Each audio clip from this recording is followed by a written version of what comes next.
They had unlimited money, total control, and one mistake they could never erase.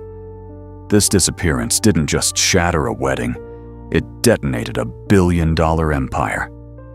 Before we dive into one of the most perplexing disappearances in modern history, a case involving billions of dollars, family betrayal, and questions that remain unanswered to this day, make sure you hit that subscribe button.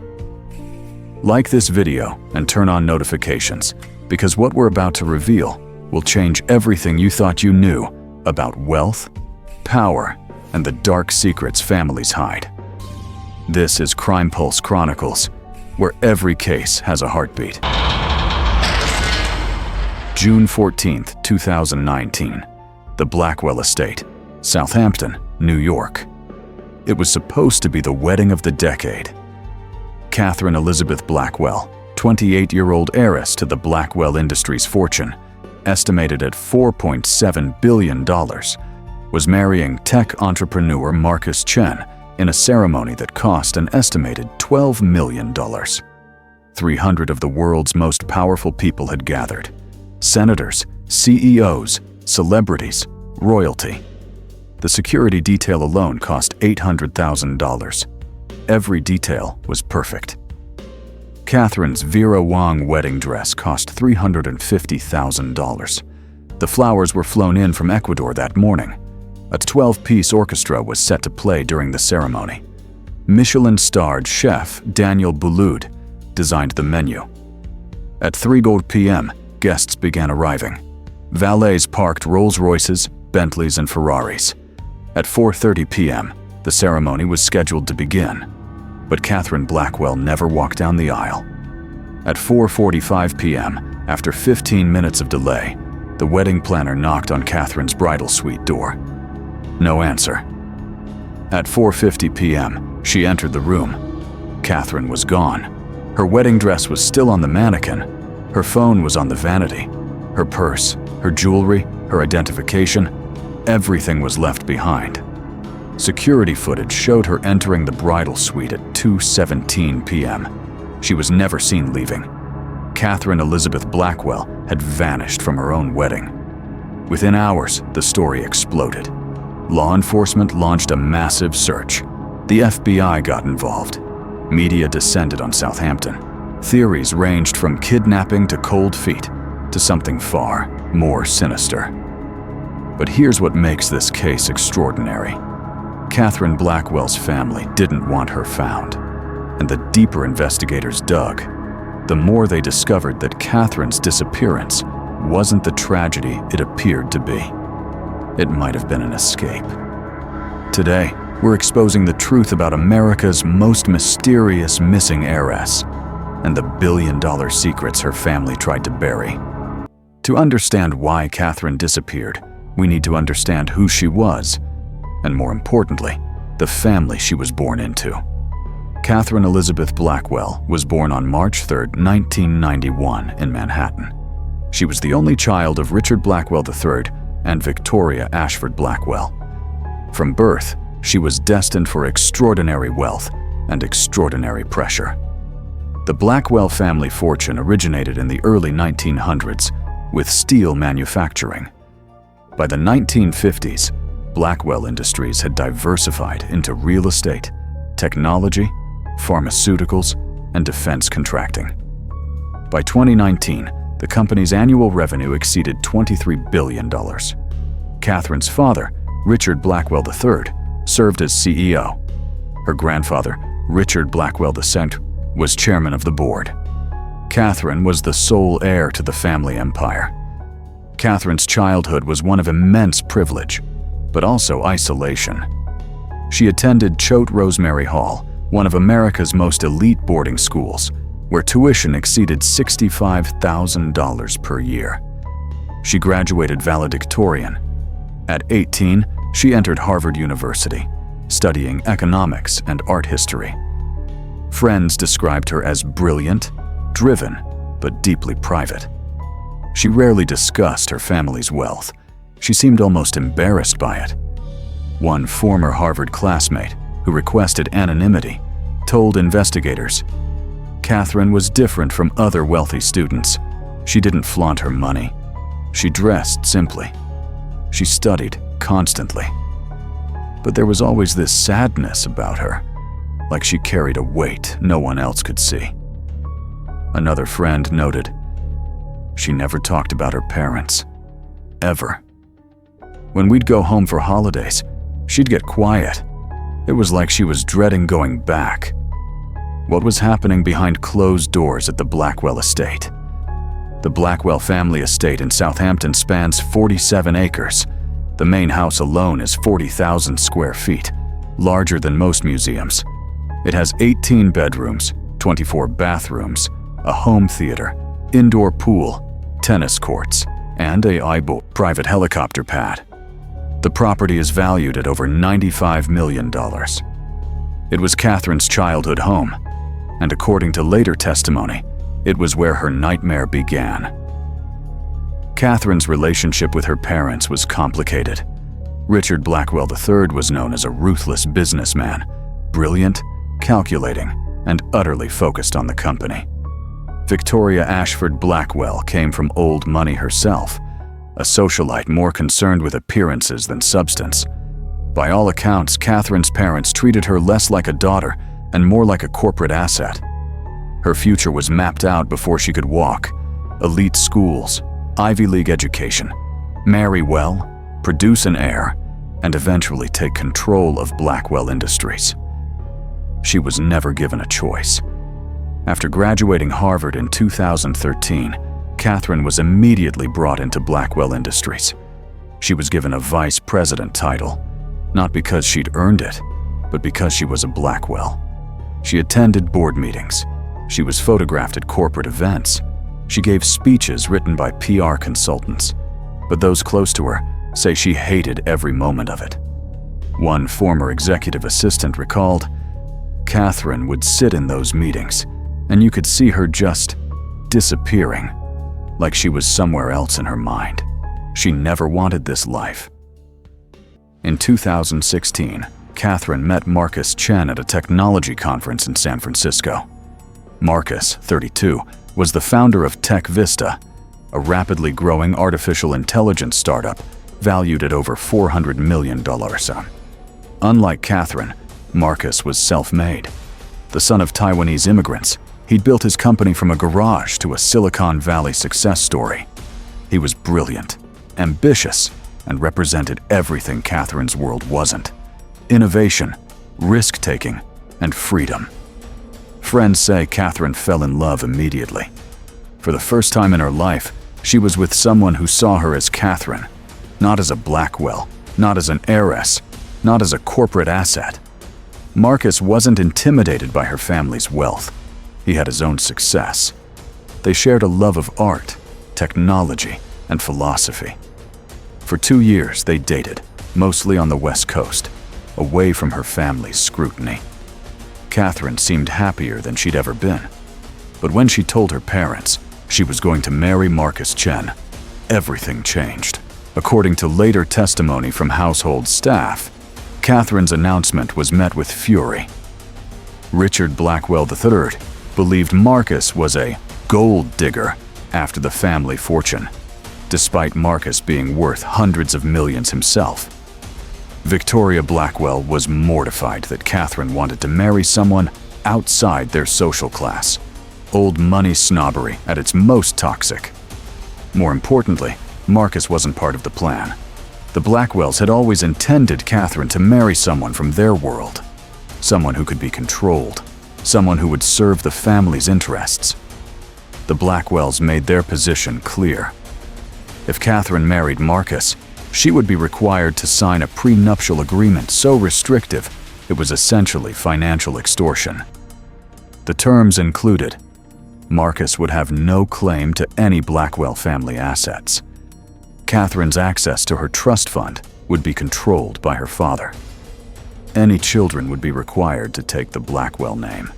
Marcus would be required to sign a non-disclosure agreement about family business. And most shockingly, Katherine could be removed from her inheritance entirely if the marriage damaged the family reputation. The prenup ran 347 pages. Marcus's lawyers called it unconscionable.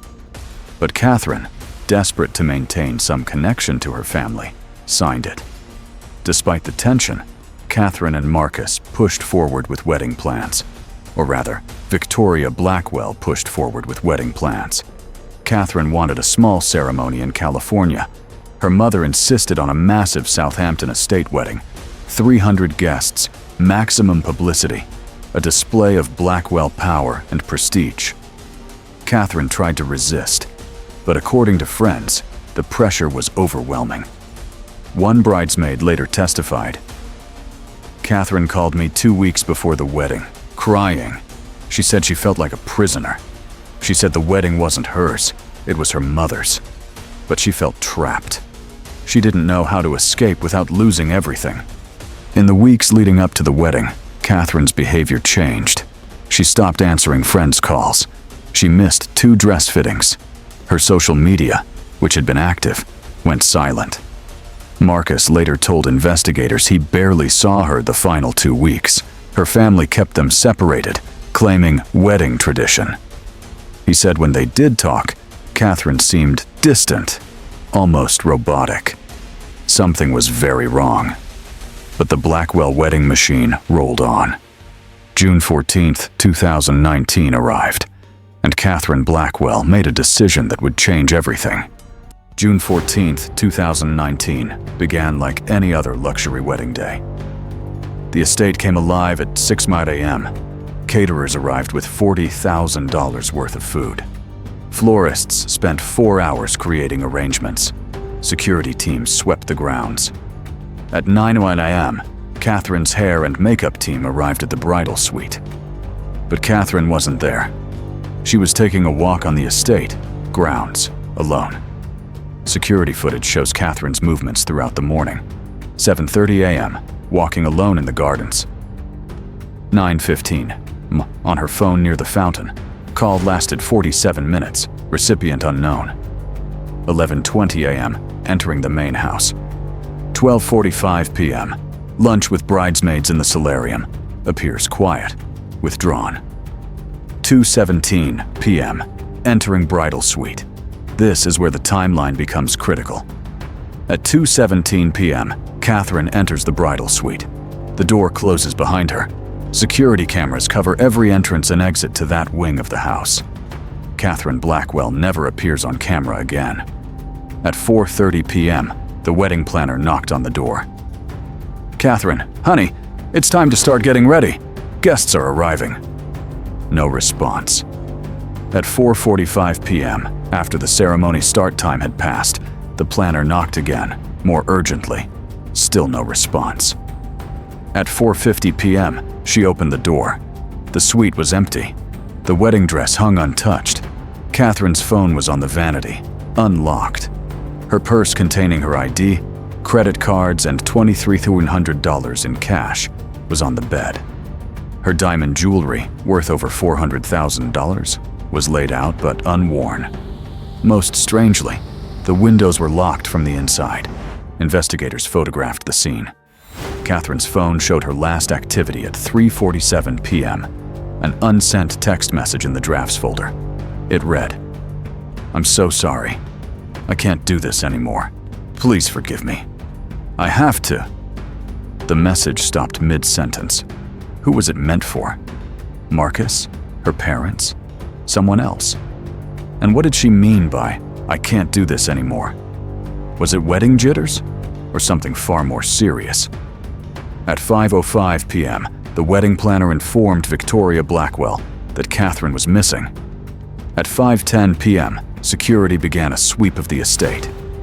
At 5:17 p.m., Richard Blackwell called the Southampton Police Department. At 5:45 p.m., the FBI was notified. Kidnapping protocols were initiated.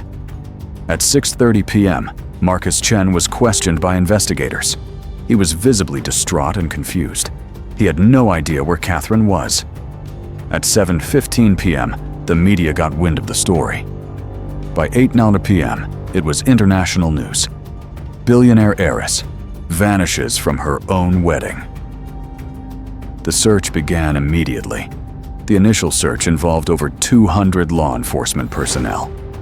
K-9 units tracked Katherine's scent to the edge of the estate, but lost it at the property line. Helicopters with thermal imaging swept the area. Divers searched nearby ponds and waterways. Roadblocks were set up within a 50-mile radius. The FBI interviewed every person who'd been on the estate that day: guests, staff, vendors. But there was no sign of Katherine Blackwell. It was as if she'd simply vanished into thin air. Within 24 hours, the story had become a media sensation. Cable news covered it non-stop. Social media exploded with theories. Find Katherine trended worldwide. Some believed she'd been kidnapped for ransom. Others thought she'd gotten cold feet and run away. Conspiracy theorists suggested family involvement. The pressure on investigators was immense, but the Blackwell family's response was unusual. On June 16, 2019, 48 hours after Katherine's disappearance, the Blackwell family held a press conference. What they said stunned investigators and the media. Richard Blackwell, reading from a prepared statement. "We are deeply concerned for Katherine's well-being. However, we believe she may have left of her own volition due to pre-wedding stress. We ask that the media respect our privacy during this difficult time." He didn't cry. He didn't plead for her safe return. He didn't offer a reward. And most shockingly, he suggested Katherine had chosen to leave. Behavioral analysts who reviewed the press conference noted several red flags. Neither parent made eye contact with cameras. Their body language showed defensiveness, not desperation. They declined to answer questions about Katherine's state of mind. They had a criminal defense attorney present, not a victim's advocate. They never directly addressed Katherine or asked her to come home. Dr. Sarah Mitchell, forensic psychologist, later commented, "In typical missing person cases involving family, parents are emotionally raw. They plead directly to their loved one. They beg the public for help. The Blackwells did none of that. Their behavior was more consistent with damage control than a search for a missing daughter." FBI investigators were becoming increasingly suspicious of the family. When agents requested access to Katherine's childhood bedroom, medical records, and personal documents, standard procedure in missing person cases, the Blackwells' lawyers blocked them. When investigators asked to interview household staff without Blackwell legal counsel present, they were denied. When agents wanted Katherine's personal laptop and journals, the family claimed they'd been lost. The Blackwells were acting less like a family desperately searching for their daughter and more like criminal defendants protecting themselves. Marcus Chen, in contrast, cooperated fully with investigators. He provided access to all communications with Katherine. He took a polygraph test and passed. He offered a $1 million reward for information leading to Katherine's safe return, using his own money, not the Blackwell fortune. In emotional interviews, he said, "Katherine was the love of my life. I don't care about her money. I never did. I just want her home safe. Her family is acting like she's an embarrassment instead of a missing person. Something isn't right." Investigators agreed. Something wasn't right. 3 weeks into the investigation, investigators received an anonymous tip. A sealed envelope was delivered to the FBI field office in New York. Inside was a letter, handwritten by Katherine Blackwell. It was dated June 13, 2019, one day before her disappearance. The letter changed everything. It read, in part, "If you're reading this, I'm either gone or something has happened to me. I need someone to know the truth. My family is not what they appear to be. Blackwell Industries is built on lies, corruption, and crimes that would destroy us if exposed. For years, I've been complicit in their schemes because I had no choice. They controlled every aspect of my life. I've tried to break free, but they won't let me. They see me as property, not a person. I've been researching ways to expose them, but I'm afraid. I'm afraid of what they'll do to keep me quiet. If I disappear, please don't believe it was an accident. Please don't believe I ran away. Look deeper. Look at the company. Look at the finances. Look at what they're hiding. I wanted to marry Marcus and start a new life, but I'm not sure they'll let me. I'm writing this as insurance. If something happens, people need to know. Katherine. The investigation immediately shifted. This was no longer just a missing person case. This was potentially a corporate crime cover-up, a family conspiracy, and possibly even foul play. The FBI obtained warrants for Blackwell Industries' financial records. What they found was staggering. Federal investigators, working with IRS forensic accountants, began dissecting Blackwell Industries' finances. They uncovered a massive web of financial crimes spanning decades. $840 million in undeclared offshore accounts, systematic tax evasion through shell companies, illegal defense contract kickbacks, environmental violations covered up with bribes, worker safety violations resulting in deaths, price-fixing conspiracies with competitors. The scope was staggering. If prosecuted, Richard Blackwell III faced decades in federal prison. Blackwell Industries faced billions in fines and potential bankruptcy. And Katherine had evidence of all of it. Investigators discovered that Katherine had been secretly copying documents for over 2 years. She had access to everything. As the heir, she'd been brought into the inner circle. What her family didn't know was that Katherine was horrified by what she saw. Starting in 2017, she began creating a digital archive of evidence. Financial statements proving tax evasion, emails discussing illegal bribes, internal memos acknowledging worker deaths and ordering cover-ups. She stored everything on encrypted cloud servers her family couldn't access. She was building a case against her own family. According to Marcus Chen, Katherine had confided in him about the documents.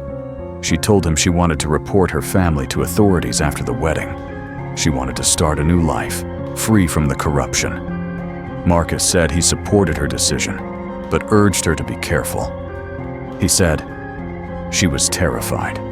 She knew her family would do anything to protect the company, but she felt morally obligated to expose them. She said she couldn't live with herself if she stayed silent. The question became unavoidable. Did Katherine's family discover her plan? And did they stop her before she could execute it? Investigators developed a theory. On the morning of June 14th, Katherine's 47-minute phone call at 9:15 a.m. may have been with a federal prosecutor or whistleblower attorney. Between 2:17 p.m. and 3:47 p.m., the window when she was alone in the bridal suite, something happened. One theory: someone from the family confronted her about the evidence. Another theory: she received a threat that forced her to flee. A third theory: she was forcibly removed from the estate. But how could she disappear from a locked room under constant surveillance? This is where the case takes an extraordinary turn. Investigators obtained the original architectural plans for the Blackwell estate from 1928. The mansion was built during Prohibition. Like many wealthy estates of that era, it contained hidden passages, originally designed for servants to move unseen, but also used for smuggling alcohol. The bridal suite Katherine occupied had a concealed door behind a bookshelf leading to a service stairway. That stairway connected to an underground tunnel system that ran beneath the estate. The tunnels had multiple exits, including one that emerged 200 yards away in a gardener's shed beyond the security camera coverage. Katherine could have left the estate without ever appearing on surveillance footage. FBI agents searched the tunnels. They found fresh disturbances in the dust. Someone had used them recently. In the gardener's shed at the tunnel exit, investigators found a discarded burner phone. Call records showed it had contacted a car service at 3:52 p.m. on June 14th, just 5 minutes after Katherine's unsent text message. A black sedan was dispatched to a location half a mile from the estate. The driver remembered picking up a woman matching Katherine's description, wearing casual clothes, sunglasses, and a baseball cap. He drove her to Penn Station in Manhattan. From there, her trail went cold. Penn Station security footage showed a woman matching Katherine's description, purchasing a ticket with cash at 5:47 p.m. The ticket was for an Amtrak train to Washington, D.C., but investigators believe this may have been misdirection. Katherine was smart enough to know cameras would track her. She could have purchased a D.C. ticket, then boarded a different train, or left the station entirely. The question remained, did Katherine escape on her own? Or was she helped, or forced, to disappear? As the investigation continued, 3 primary theories emerged. Theory 1. Katherine planned and executed her own escape. Supporting evidence. The encrypted evidence files she'd been collecting for 2 years suggest long-term planning. Her letter indicates she knew her family was dangerous. The burner phone and careful use of cash shows operational security awareness. Her unsent text message, "I'm so sorry, I can't do this anymore," could be her apologizing for leaving.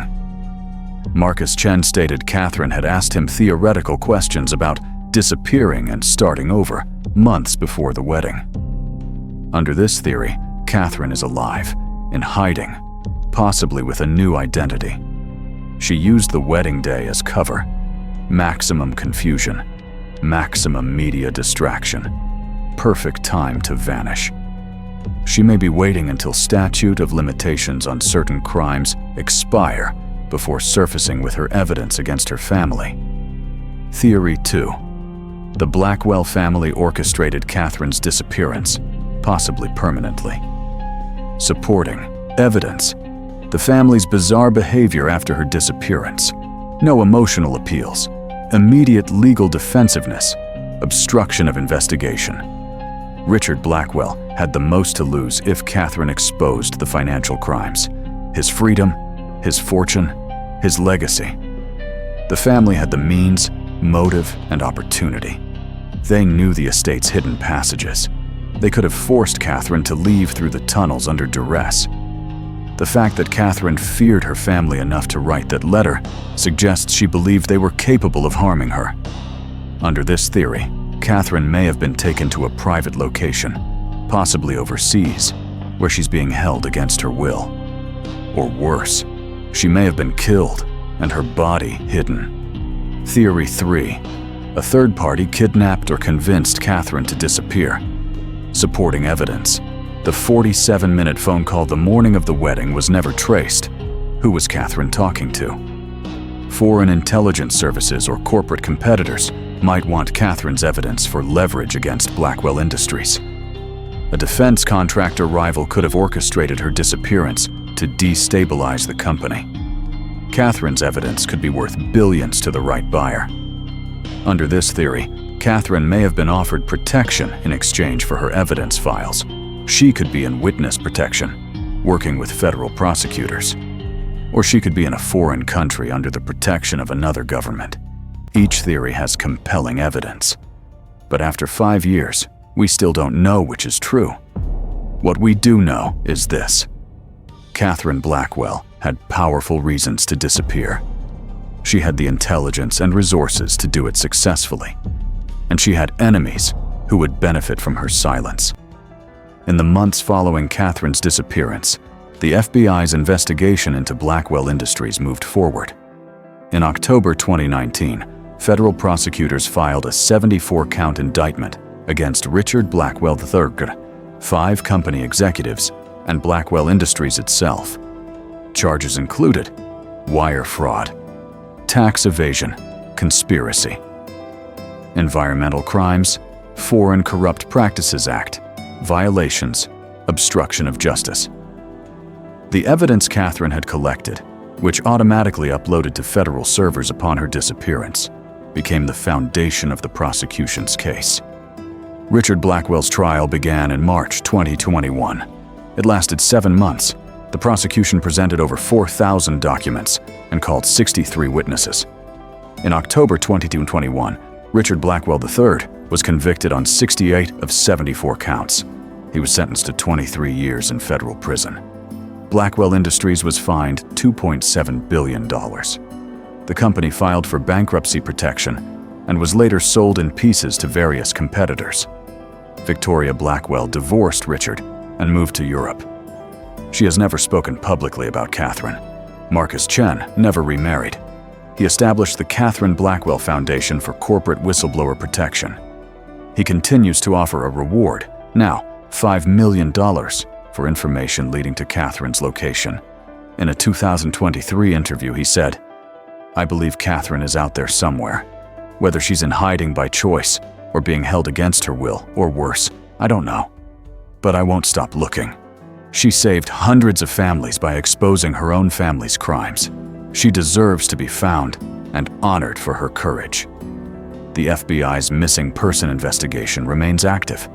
Every lead is still pursued. In 2023, there was a reported sighting in Vancouver, Canada.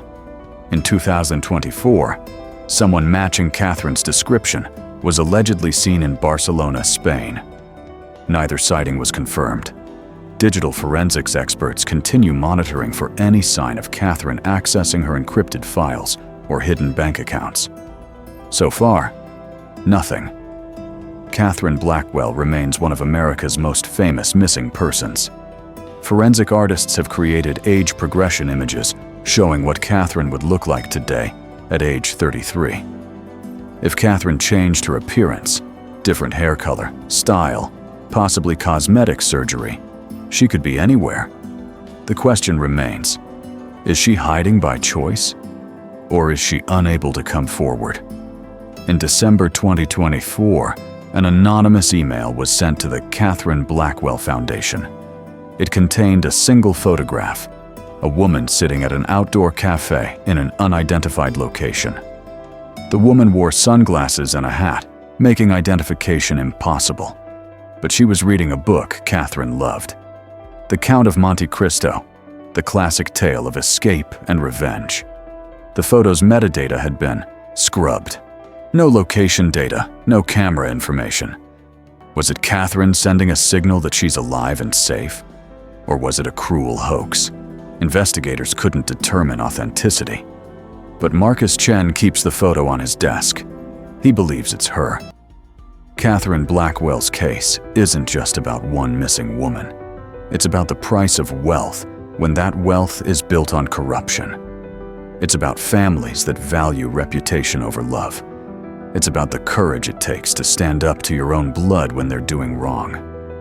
Katherine grew up with every material advantage imaginable, but she lacked the most basic human needs: freedom, autonomy, and unconditional love. She was raised to be an asset, not a person. And when she tried to reclaim her humanity, she had to vanish completely. Katherine's evidence led to one of the largest corporate fraud convictions in American history. Her actions saved taxpayers billions.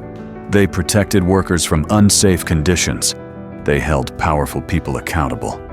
She gave up everything, her family, her fortune, possibly her life, to do the right thing. Whether she's alive and hiding or met a tragic end, Katherine Blackwell is a hero. Not because she was born wealthy, but because she chose justice over complicity. Every year on June 14th, people gather at the gates of the former Blackwell estate. They leave flowers, candles, and notes thanking Katherine for her bravery. The property has since been sold and converted into a non-profit center for corporate ethics education. It's called the Katherine Blackwell Center for Integrity in Business. On the gate is a plaque that reads, "For Katherine Elizabeth Blackwell, your courage changed the world. Wherever you are not forgotten." Marcus Chen attends every memorial gathering. He still wears his wedding ring. He still hopes. Katherine Blackwell should have celebrated her 5th wedding anniversary this year. Instead, she remains missing. But her legacy lives on. The laws she helped enforce are protecting workers today. The criminals she exposed are in prison. The company built on fraud has been dismantled. She won, even if she couldn't stay to see it. Wherever Katherine is, if she's reading this, watching this, or if someone who knows her is, we want her to know you are not forgotten. You are not alone, and you are safe to come home. If Katherine Blackwell is alive and in hiding by choice, she's earned her peace. If she needs help, we're still looking. And if the worst has happened, then those responsible must be brought to justice. This case is not over. The truth is still out there. Now we want to hear from you. What do you think happened to Katherine Blackwell? Do you believe she's alive and in hiding? Do you think her family was involved in her disappearance? Could she be living under a new identity somewhere in the world? Share your theories respectfully in the comments below. If you have any information about Katherine's whereabouts, contact the FBI immediately. And if you believe corporate whistleblowers deserve protection and support, share this video. Katherine's story needs to be told. Her courage needs to be remembered. Thank you for watching this investigation into Katherine Blackwell's disappearance. If this case opened your eyes to the hidden world of corporate crime and family secrets, make sure you're subscribed to Crime Pulse Chronicles. Hit that like button and turn on notifications, because we're committed to bringing you the cases that demand answers. Every Tuesday and Friday, we investigate the mysteries that refuse to stay buried. Join our community of truth seekers. Coming up next, in 2016, the Morrison family of 4 vanished from their suburban home during dinner. 11 days later, they returned. But they weren't the same. Neighbors noticed strange behavior. Their children stopped speaking, and the parents refused to explain where they'd been. When investigators finally uncovered the truth, it shattered everything we thought we knew about this quiet suburban family. What happened during the missing 11 days? And why does the FBI still have the case classified? We're exposing the secrets the Morrison family is hiding. See you in the next investigation.